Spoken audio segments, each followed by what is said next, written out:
Have you heard a story about the needle tree? Listen and learn. Once upon a time, there lived two brothers. The oldest brother was very mean to his younger brother. When the younger brother eats, he always steals the fruit from him, even his dessert. The oldest brother was very lazy and didn't care about anything. Meanwhile, the younger brother was very responsible for his oldest brother. He always didn't care when his oldest brother always takes the food from him. One winter morning, the oldest brother went out to the woods to go chop some wood. He chopped and chopped. And when he had enough wood for the house,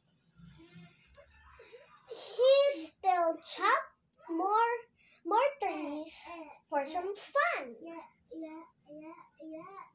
As he was walking through the forest, he saw a golden tree. It was very shiny. The oldest brother tried to chop it down,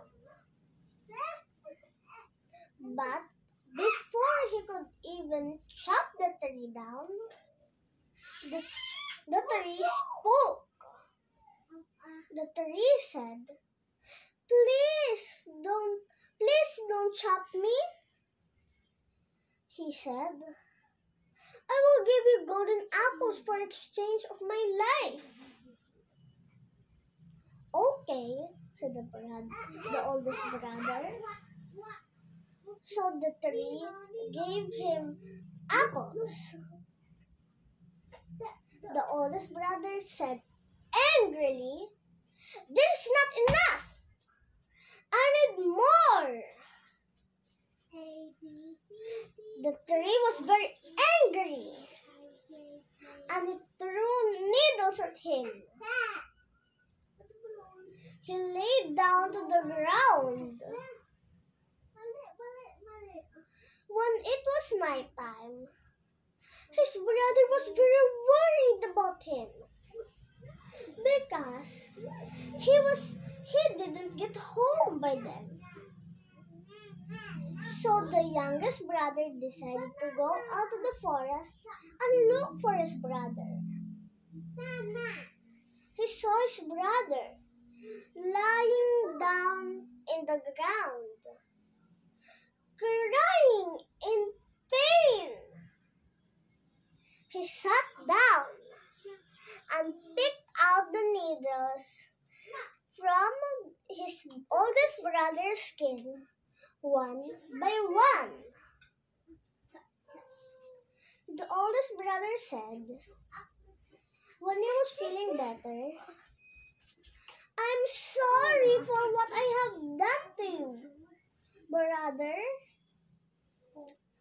I will always be nice to you from now on. I will not to be mean to you anymore." "That's okay, brother," said the youngest one. And the needle tree heard this, and he knew that the oldest brother changed his habits. So the needle tree gave them a magical apple that will never run out. And they were very thankful. for the tree. And the brother said, "Thank you for giving this special apple to us. And I'm sorry for trying to chop you down." And the oldest brother learned his lesson. And they lived happily in the forest. This is the end of the story. Thank you.